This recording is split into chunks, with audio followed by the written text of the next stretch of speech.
reached a milestone here.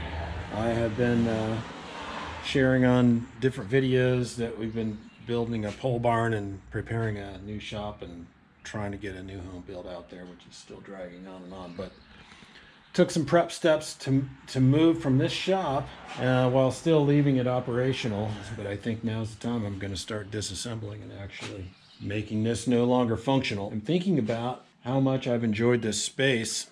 My first wood shop was this bit of OSB sat on top of that table saw in the corner of the garage for many years of marriage, and this was the first dedicated space. It was Deb's idea to design and build this structure here, and it was a really enjoyable project to do the general contracting, working through variance, zoning, building permits, and scheduling the contractors for the concrete and help with the electric.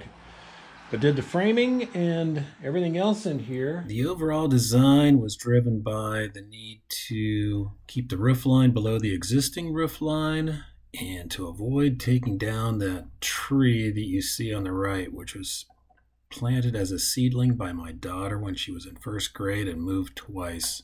We took these sketches to the zoning meeting and they approved the plan, and it turned out to be pretty accurate to the way the building was completed. First step was to put this notice up. The neighbors were all super supportive. My architect friend and I put up some sample rafters, and faithful Jim helped me with the first step, clearing out the bricks. A friend of mine with a concrete company helped me get the excavation, footer pour, and lined up some block layers as well. And then came back and did a great job getting the floor and the ramp, which had a nice little curve to it, in place. And then it was up to us to take the step of ripping into the stucco.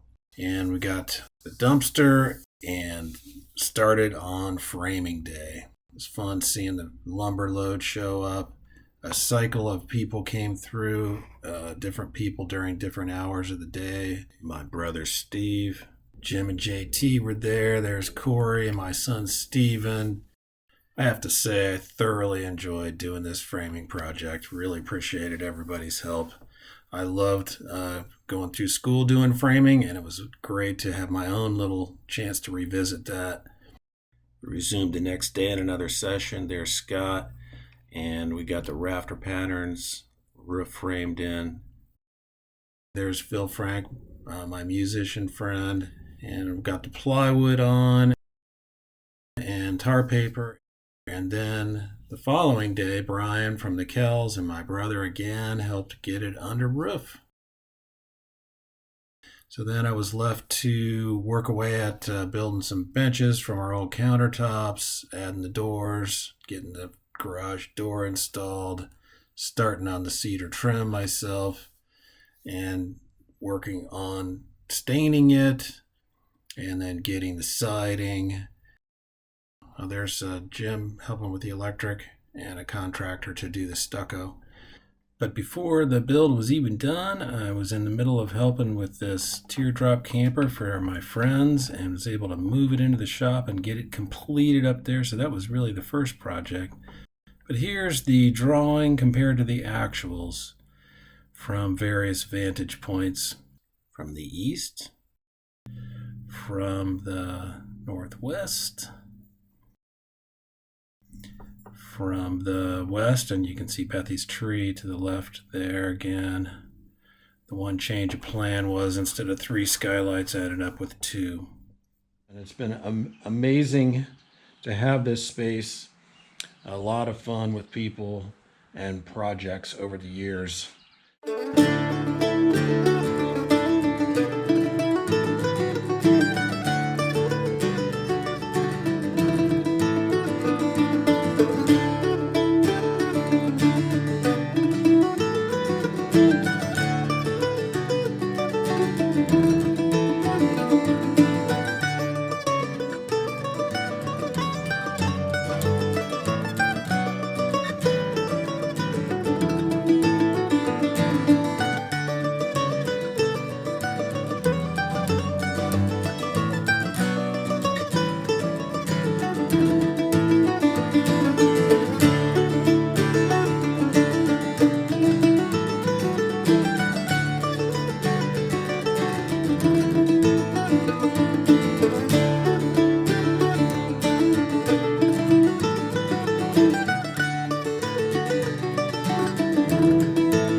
get serious about moving out and over to the new spot. We'll see.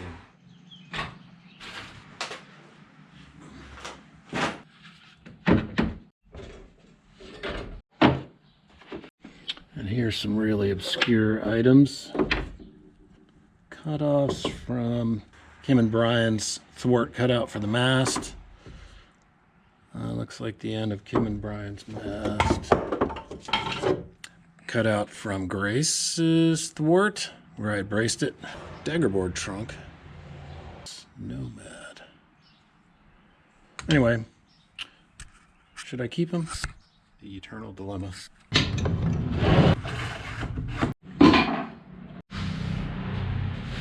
I got a few boxes of screws, nails, and other things easy to categorize over there and try to figure out how to lay it out before this guy's in, which means renting a truck probably, and might as well then wait for most of the rest of this until then. I think what I need to do is get this into its place and the shelf over that.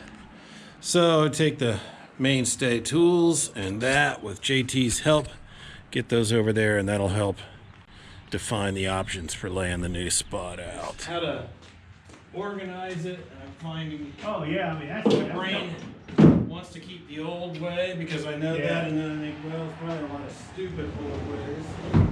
Some looks like somebody there. I